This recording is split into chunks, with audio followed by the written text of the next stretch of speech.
Hi friends, Indian meteorological department ഈയിടെ പുറത്തുവിട്ട ഒരു പഠന റിപ്പോർട്ട് പ്രകാരം ഇന്ത്യയിലെ ടെമ്പറേച്ചർ വർധനവും ഹ്യൂമിഡിറ്റി വർധനവും കാരണം വലിയൊരു ഹീറ്റ് സ്ട്രെസ്സിലൂടെയാണ് നാം കടന്നു പോകുന്നതെന്ന്, അല്ലെങ്കിൽ ഇനിയും കടന്നു പോകാൻ സാധ്യതയുള്ളതെന്ന് മുമ്പേ തന്നെ ഒരു മുന്നറിയിപ്പ് തന്നിരുന്നു.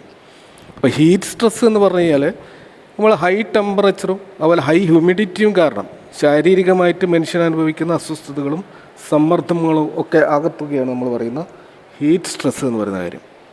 അപ്പോൾ 1980 മുതൽ 1920 വരെയുള്ള കഴിഞ്ഞ 40 വർഷത്തെ ചരിത്രത്തിലെ ഒരു മോയ്സ്റ്റ് ഹീറ്റ് സ്ട്രെസ് നമ്മൾ നോക്കുകയാണെങ്കിൽ 30% വർധനമാണ് ഇപ്പോൾ കാണാൻ കഴിയുന്നത്. അപ്പോൾ ഇത് റിസർച്ച് റിപ്പോർട്ടുകളുടെ അടിസ്ഥാനത്തിലാണ് ഈ ഒരു 30% വർധനവുണ്ട് എന്ന് പറയുന്നത്. പ്രധാനമായിട്ടും വെസ്റ്റ് കോസ്റ്റ്, അതുപോലെ നമ്മുടെ മഹാരാഷ്ട്രയുടെ പല ഭാഗങ്ങൾ, southern peninsular India, north west India, തന്നെ രാജസ്ഥാൻ, ഗുജറാത്തൊക്കെ ഉൾപ്പെടുന്ന ഒരു നോർത്ത് വെസ്റ്റ് ഇന്ത്യ, അതുപോലെ അവിടെയൊക്കെ അതിശക്തമായിട്ടുള്ള ഒരു ഹീറ്റ് സ്ട്രെസ് കഴിഞ്ഞ 1950 ശേഷം ഉണ്ടായിട്ടുണ്ട് എന്നുള്ളതാണ് പറയുന്നത്. കൂടാതെ സാധാരണ സമ്മർ ടെമ്പറേച്ചറിനേക്കാൾ 4 മുതൽ 5% ഒരു ടെമ്പറേച്ചർ വർധനവും മൊത്തത്തിൽ കാണുന്നുണ്ട് എന്നാണ് പറയുന്നത്. പ്രത്യേകിച്ച് central India, north west India പോലെയുള്ള, അതേപോലെ ഈസ്റ്റ് കോസ്റ്റ് ഇന്ത്യയുടെ ഭാഗങ്ങളിലൊക്കെ ഇത് കാണുന്നുണ്ട് എന്നാണ് പറയുന്നത്.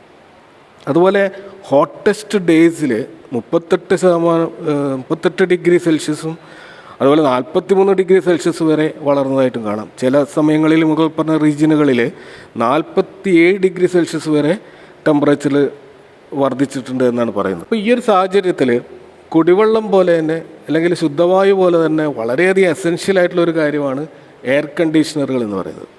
അപ്പോൾ എയർ കണ്ടീഷൻ വ്യവസായം ഡബിൾ ഡിജിറ്റ് ഗ്രോത്തിലേക്ക് നീങ്ങുകയാണ്. പല കമ്പനികളും അവിടെ ഹയസ്റ്റ് സെയിൽസിലേക്ക് പോയിരിക്കുകയാണ്.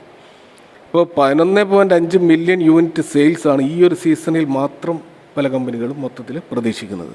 അപ്പോൾ ഈ സാഹചര്യത്തിൽ വൻതോതിൽ വളർച്ചാ സാധ്യതയുള്ള ഈ ഒരു സെഗ്മെൻറ്റിലെ സ്റ്റോക്കുകളുടെ ഒരു താരതമ്യമാണ് ഈ വീഡിയോയിൽ നിങ്ങളുമായിട്ട് പങ്കുവെക്കുന്നത്. R4iലേക്ക് എല്ലാവർക്കും സ്വാഗതം. അപ്പോൾ പ്രധാനപ്പെട്ട 5 സ്റ്റോക്കുകളാണ് ഈ എയർ കണ്ടീഷൻ മാനുഫാക്ചറിങ് രംഗത്ത് നമുക്ക് കാണാൻ കഴിയുക. ഒന്ന് വോൾട്ടാസ്, അതുപോലെ blue star, Johnson controls, Hitachi, അതുപോലെ ഇപാക് ഡ്യൂറബിൾസ്, അതുപോലെ ആംബർ എൻ്റർപ്രൈസസ്. അപ്പോൾ ഈ സ്റ്റോക്കുകൾ തമ്മിൽ താരതമ്യം ചെയ്തുകൊണ്ട് നമുക്ക് ഇൻവെസ്റ്റ്മെൻറ്റിന് അനുയോജ്യമായിട്ടുള്ള സ്റ്റോക്ക് ഏതാണെന്ന് കണ്ടെത്താനാണ് ഈ വീഡിയോയിൽ ശ്രമിക്കുന്നത്. വളരെ മാർക്കറ്റ് ക്യാപിറ്റലൈസേഷൻ നോക്കുകയാണെങ്കിൽ ഏറ്റവും വലിയൊരു കമ്പനി എന്ന് പറയുന്നത് വോൾട്ടാസ് തന്നെയാണ്. 46,000 കോടിയോളം മാർക്കറ്റ് ക്യാപ്പുള്ള വലിയൊരു കമ്പനിയാണ്. 2ാം സ്ഥാനത്ത് ബ്ലൂ സ്റ്റാറും 3ാം സ്ഥാനത്ത് ആംബർ എൻ്റർപ്രൈസുമാണ് നമുക്ക് കാണാൻ കഴിയുക. എന്നാൽ നമ്മളതൊരു കമ്പനിയുടെ ഒരു ഫൈനാൻഷ്യൽ സ്ട്രെങ്ത് നോക്കുകയാണെങ്കിൽ അതിന് നമ്മൾ നോക്കുന്ന പ്രധാനപ്പെട്ട 2 കാര്യമാണ് ROCEയും ROEയും, റിട്ടേൺ ഓൺ ക്യാപിറ്റൽ എംപ്ലോയിഡും റിട്ടേൺ ഓൺ ഈക്വിറ്റിയും. അപ്പോൾ അത് നോക്കുമ്പോൾ ബ്ലൂ സ്റ്റാറാണ് 24% ഒരു ROCE നമുക്ക് കാണാൻ കഴിയും. ആംബർ എൻ്റർപ്രൈസസ് 10% ROCEയാണ് കാണുന്നത്. മറ്റ് ഇപാക് ആയാലും അതുപോലെ വോൾട്ടാസ് ആയാലും ജോൺസൺ ആയാലും അതൊക്കെ 10% താഴെയാണ് അതിൻ്റെയൊക്കെ ROCE കാണുന്നത്. എന്നാൽ ROE നോക്കുകയാണെങ്കിൽ അവിടെയും ബ്ലൂ സ്റ്റാർ തന്നെയാണ് മുന്നിട്ട് നിൽക്കുന്നത്. 23% ROE കാണുന്നുണ്ട്. ഇപാക്കിൻ്റേത് 10%, അതുപോലെ ആംബറിൻ്റെത് 8%, വോൾട്ടാസിൻ്റെ 4%, അങ്ങനെ 10ൽ താഴെയാണ് മറ്റ് സ്റ്റോക്കുകളുടെയൊക്കെ ROE നമുക്ക് കാണാൻ കഴിയും. ഇനി കമ്പനികളുടെ ഒരു കഴിഞ്ഞ 10 വർഷത്തെയും 5 വർഷത്തെയും 3 വർഷത്തെയൊക്കെ ഒരു കോമ്പൗണ്ടഡ് സെയിൽസ് ഗ്രോത്ത് നോക്കുകയാണെങ്കിൽ വോൾട്ടാസിൻ്റെയൊക്കെ സിംഗിൾ ഡിജിറ്റ് ഗ്രോത്താണ് നമുക്ക് കാണാൻ കഴിയുന്നത്. ഗ്രോത്ത് ആണെങ്കിലും അത്ര നല്ല രീതിയിലുള്ള ഒരു പ്രോഫിറ്റ് ഗ്രോത്ത് അല്ല, മൊത്തത്തിൽ നെഗറ്റീവ് ഫിഗറാണ് നമുക്ക് CAGR ഗ്രോത്തിൽ കാണാൻ കഴിയുന്നത്. എന്നാൽ സ്റ്റോക്ക് പ്രൈസിൽ കഴിഞ്ഞ ഒരു വർഷം 60% ഒരു ഇൻക്രീസ് നമുക്ക് കാണാൻ കഴിയും. അപ്പോൾ ആവറേജ് നോക്കുമ്പോൾ വോൾട്ടാസിൻ്റെ സെയിൽസ് ഗ്രോത്ത് ആയാലും പ്രോഫിറ്റ് ഗ്രോത്ത് ആയാലും അതൊന്നും ഒരു കൺസിസ്റ്റൻ്റ് അല്ല എന്ന് നമുക്ക് മനസ്സിലാക്കാൻ കഴിയും. നമ്മൾ ബ്ലൂ സ്റ്റാറിൽ നോക്കുകയാണെങ്കിൽ അവിടെ സെയിൽസ് ഗ്രോത്തും പ്രോഫിറ്റ് ഗ്രോത്തും വളരെ കൺസിസ്റ്റൻ്റ് ആയിട്ടുള്ള ഒരു പെർഫോമൻസ് ആണെന്ന് കാണാൻ കഴിയും. കഴിഞ്ഞ 3 ഇയേഴ്സിൻ്റെ ആയാലും 5 ഇയേഴ്സിൻ്റെ ആയാലും 10 ഇയേഴ്സിന്, അതായത് 10% മുകളിൽ സെയിൽസ് ഗ്രോത്തും അതുപോലെ 20% മുകളിൽ പ്രോഫിറ്റ് CAGR ഗ്രോത്ത് നമുക്ക് ഇവിടെ കാണാൻ കഴിയുന്നുണ്ട്. ഇനി സ്റ്റോക്ക് പ്രൈസിലാണെങ്കിലും വലിയൊരു മുന്നേറ്റം കഴിഞ്ഞ ഒരു വർഷം നൽകിയതായിട്ട് കാണാം. 100% അടുത്തൊരു റിട്ടേണാണ് ഇത് നൽകിയിട്ടുള്ളത്.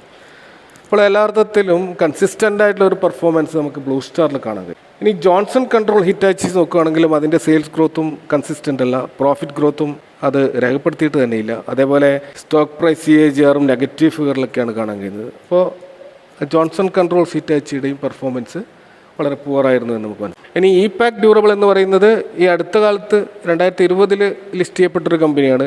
അതുകൊണ്ട് തന്നെ അതിൻ്റെ ഒരു 3 വർഷത്തെ ഹിസ്റ്ററി മാത്രമേ നമുക്ക് കാണാൻ കഴിയുള്ളൂ. അവിടെയും ആ ഒരു സെയിൽസ് ഗ്രോത്തിലും പ്രോഫിറ്റ് ഗ്രോത്തിലും നല്ലൊരു വർധനവ് കാണാൻ കഴിയുന്നുണ്ടെങ്കിലും ഈ കമ്പനിയുടെ റിട്ടേൺ ഓൺ ഇക്വിറ്റിയിൽ വലിയൊരു മുന്നേറ്റം നമുക്ക് കാണാൻ കഴിയുന്നില്ല. ഇനി ആംബർ എൻ്റർപ്രൈസസ് എടുക്കുകയാണെങ്കിൽ അതിൻ്റെ സെയിൽസ് ഗ്രോത്തും അതൊരു 5 വർഷത്തിൻ്റെ ഒരു ഹിസ്റ്ററി മാത്രമേ കാണുകയുള്ളൂ. കാരണം 5 വർഷം മുമ്പ് ലിസ്റ്റ് ചെയ്തൊരു കമ്പനി ആയിരിക്കും. അപ്പോൾ അതിൻ്റെ 20% ഒക്കെ, അതായത് 20% മുകളിലുള്ളൊരു സെയിൽസ് ഗ്രോത്ത് നമുക്ക് കാണാൻ കഴിയും. അതുപോലെ സ്റ്റോക്ക് പ്രൈസിൽ കഴിഞ്ഞ ഒരു വർഷം വമ്പിച്ചൊരു മുന്നേറ്റം ഈ സ്റ്റോക്ക് കാണിച്ചതായിട്ട് കാണാം. നമ്മളൊരു പ്രൊമോട്ടർ ഹോൾഡിങ്ങിൻ്റെ ഒരു പാറ്റേൺ നോക്കുകയാണെങ്കിൽ വോൾട്ടാസിൽ പ്രൊമോട്ടേഴ്സിൻ്റെ 30% ഹോൾഡിംഗ് ആണ്, മ്യൂച്വൽ ഫണ്ടിൻ്റെ 24%, അങ്ങനെ റീറ്റെയിൽസിൻ്റെ ഒരു നല്ലൊരു ഷെയർ ഹോൾഡിംഗ് പാറ്റേൺ ആണ്. കാരണം പ്രൊമോട്ടർ ഹോൾഡിംഗ് കുറവാണെങ്കിലും അവിടെ ക്വാളിഫൈഡ് ഇൻവെസ്റ്റേഴ്സിൻ്റെ നല്ലൊരു സാന്നിധ്യം നമുക്ക് കാണാൻ കഴിയും. ഇനി നമ്മൾ ആംബർ എൻ്റർപ്രൈസസ് എടുക്കുകയാണെങ്കിൽ അവിടെ പ്രൊമോട്ടേഴ്സിൻ്റെ സ്റ്റേക്ക് 40% ആണെങ്കിലും ഫോറിൻ ഇൻവെസ്റ്റേഴ്സിൻ്റെയും അതുപോലെ മ്യൂച്വൽ ഫണ്ട് ഹോൾഡിങ്ങിനൊക്കെ നല്ല തോതിലുള്ള ഹോൾഡിംഗ് കാണാൻ കഴിയും. അതുപോലെ റീറ്റെയിലേഴ്സിൻ്റെ 15% പാർട്ടിസിപ്പേഷൻ മാത്രമേ അതിൽ കാണാൻ കഴിയുള്ളൂ. ഇനി നമ്മൾ ഇപാക്ക് എടുക്കുകയാണെങ്കിൽ അതിൻ്റെ ഒരു പ്രൊമോട്ടർ ഹോൾഡിങ്, അതിൻ്റെ 98% ഉണ്ടായിരുന്ന പ്രൊമോട്ടർ ഹോൾഡിങ് വളരെ വലിയൊരു ചേഞ്ചാണ് നമുക്ക് കാണാൻ കഴിയുക. അത് നേരെ 51% ഡൗൺ ആയിട്ട് പോയതായിട്ട് കാണാം. അപ്പോൾ ഇത്രയധികം പ്രൊമോട്ടർ ഹോൾഡിംഗ് ചേഞ്ച് വന്നതിൻ്റെ കാരണം ചിലപ്പോൾ അവരുടെ ഒരു കാപ്പെക്സ് വർധനവിൻ്റെ ഭാഗമായിട്ടോ മറ്റോ കാരണം ഇവർ വിറ്റിട്ടുള്ളത് കംപ്ലീറ്റ് ഡൊമസ്റ്റിക് ഇൻവെസ്റ്റേഴ്സാണ് വാങ്ങിച്ചിട്ടുള്ളത്. എങ്കിലും റീറ്റെയിൽ ഇൻവെസ്റ്റേഴ്സിൻ്റെ 32% സ്റ്റേക്കും ഇതിൽ നമുക്ക് കാണാൻ കഴിയും. ബ്ലൂ സ്റ്റാർ നോക്കുകയാണെങ്കിൽ 38% പ്രൊമോട്ടർ ഹോൾഡിങ്ങും അതുപോലെ മ്യൂച്വൽ ഫണ്ടിൻ്റെയും അതുപോലെ ഫോറിൻ ഇൻസ്റ്റിറ്റ്യൂഷൻ്റെയും നല്ലൊരു സ്റ്റേക്ക് ഇതിലും നമുക്ക് കാണാൻ കഴിയും. ജോൺസൺ കൺട്രോൾസ് ഹിറ്റാച്ചിയുടെ ഷെയർ ഹോൾഡിംഗ് പാറ്റേൺ വളരെ ശക്തമാണെന്ന് കാണാം. പക്ഷേ അവിടെ പ്രൊമോട്ടർ ഹോൾഡിംഗ് മാത്രമാണ് ഉള്ളത്.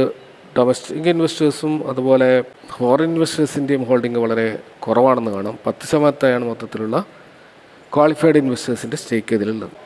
ഈ കമ്പനികളുടെ ഡെപ്റ്റ് ഇക്വിറ്റി റേഷ്യോ നമ്മൾ നോക്കുകയാണെങ്കിൽ ഏറ്റവും കുറവ് ഡെപ്റ്റ് ഇക്വിറ്റി കാണിക്കുന്നത് വോൾട്ടാസ് ആണ്. ബ്ലൂ സ്റ്റാറും 0.37, ജോൺസൺ കൺട്രോൾ 0.43, ആംബർ എൻ്റർപ്രൈസസിൻ്റെ 0.5 കൂടുതലായിട്ടുള്ളൊരു ഡെപ്റ്റ് ഇക്വിറ്റി കാണിക്കുന്നുണ്ട്. അതുപോലെ ഇപാക്ക് ഡ്യൂറബിൾസിൻ്റെ കടം 1 കൂടുതലാണ്. അത് വലിയൊരു ധാരാളമുള്ള ഒരു കമ്പനിയാണ് ഇപാക്ക് ഡ്യൂറബിൾസ് എന്ന് നമുക്ക് മനസ്സിലാക്കാൻ കഴിയും.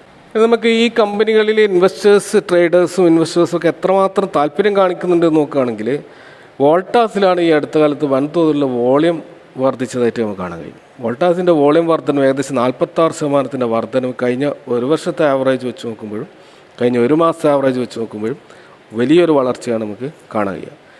ഇതേപോലെ തന്നെ ബ്ലൂ സ്റ്റാറിലും 51% വളർച്ച കാണാൻ കഴിയും.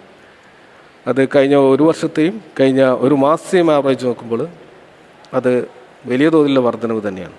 ഇപാക്കിൻ്റെയും അതുപോലെ ആംബർ എൻ്റർപ്രൈസസിൻ്റെയും വോളിയം കുറഞ്ഞതായിട്ടും പ്രത്യേകിച്ച് നെഗറ്റീവിലേക്ക് പോയതായും അതേപോലെ ജോൺസൺ കൺട്രോൾസ് ഹിറ്റാച്ചിയുടേത് 32% വർധനവുമാണ് നമുക്കിവിടെ കാണാൻ കഴിയുന്നത്. അപ്പോൾ വോളിയം വെച്ച് നോക്കുമ്പോഴും ഇവിടെ ബ്ലൂ സ്റ്റാർ തന്നെയാണ് 1ാം സ്ഥാനത്ത് നമുക്ക് കാണാൻ കഴിയുന്നത്. ഇനി കമ്പനിയുടെ ഒരു വാല്യുവേഷൻ വെച്ച് നോക്കുകയാണെങ്കിൽ ഇവിടെ ഇപാക്ക് 63% PE റേഷ്യോയിലാണ് നിൽക്കുന്നത്. എന്നാൽ ബ്ലൂ സ്റ്റാറും ആംബർ എൻ്റർപ്രൈസസും 89-83 ആ ഒരു റേഞ്ചിലാണ് നിൽക്കുന്നത്. ഇൻഡസ്ട്രി PE 82 ആണ്. അപ്പോൾ ഇൻഡസ്ട്രി PEനോട് അടുത്ത് തന്നെയാണ് ഈ 3 സ്റ്റോക്കുകൾ നമുക്ക് കാണാൻ കഴിയുക. എന്നാൽ വോൾട്ടാസിൻ്റെ വാല്യുവേഷൻ 166 എന്നുള്ള വളരെ ഹൈ ആയിട്ടുള്ളൊരു വാല്യുവേഷനാണ്. അപ്പോൾ മൊത്തത്തിൽ നമ്മൾ ഈ സ്റ്റോക്കുകളുടെ ഒരു ആവറേജ് ഇത്തരം ഡാറ്റകൾ വെച്ച് നോക്കുമ്പോൾ നമുക്ക് ഏറ്റവും നല്ലൊരു സ്റ്റോക്കായിട്ട് നമുക്ക് മനസ്സിലാക്കാൻ കഴിയുന്നത് ബ്ലൂ സ്റ്റാർ തന്നെയാണ്. അതിൻ്റെ വാല്യുവേഷൻ വെച്ച് നോക്കുമ്പോഴും സെയിൽസ് ഗ്രോത്ത് വെച്ച് നോക്കുമ്പോഴും അതുപോലെ മറ്റ് പാരാമീറ്റേഴ്സ് വെച്ച് നോക്കുമ്പോഴും നല്ല ഫൈനാൻഷ്യൽ സ്ട്രെങ്ത്തും നല്ല ഗ്രോത്ത് സാധ്യതയും കാണിക്കുന്നത് ബ്ലൂ സ്റ്റാറാണ്. എന്നാൽ സ്റ്റോക്കിൻ്റെ വാല്യുവേഷൻ ഒരു 80% എന്ന് പറയുന്ന വാല്യുവേഷൻ വളരെ ഹൈ ആണ്. അത് മൊത്തത്തിൽ പക്ഷേ ആ സെക്ടറിൽ വളരെ ഹൈ വാല്യുവേഷൻ ഉള്ളതുകൊണ്ട് അത് ഒരു ഫെയർലി വാല്യൂഡ് ആയിട്ടാണ് എന്ന് നമുക്ക് പറയേണ്ടി വരും. അപ്പോൾ അതുപോലെ 2ാം സ്ഥാനത്ത് നമുക്ക് തോന്നുന്നത് ആംബർ എൻ്റർപ്രൈസസ് ആണ്, കുറച്ചും കൂടി ബെറ്റർ ആയിട്ടുള്ളൊരു ഫൈനാൻഷ്യൽ റേഷ്യോസ് കാണിക്കുന്നത്. വോൾട്ടാസ് വലിയ തോതിലുള്ള ഒരു വർധനവ് അതിൻ്റെ വോള്യത്തിലൊക്കെ ഇപ്പോൾ കാണുന്നുണ്ടെങ്കിലും അതിൻ്റെ പെർഫോമൻസ് കൺസിസ്റ്റൻ്റ് അല്ല അതിൻ്റെ ഹിസ്റ്ററി നോക്കുമ്പോൾ എന്നുള്ളത് കൊണ്ടാണ് നമ്മളിത് 3ാം സ്ഥാനത്തേക്ക് മാറ്റിയത്. ഇതൊക്കെയാണ് ഈ AC സെഗ്മെൻറ്റിലുള്ള സ്റ്റോക്കുകളെ കുറിച്ച് പറയാനുള്ളത്. നിങ്ങളുടെ അഭിപ്രായങ്ങളും കമൻറ്റുകളും അറിയിക്കുക. Thank you for watching. See you next time with another video.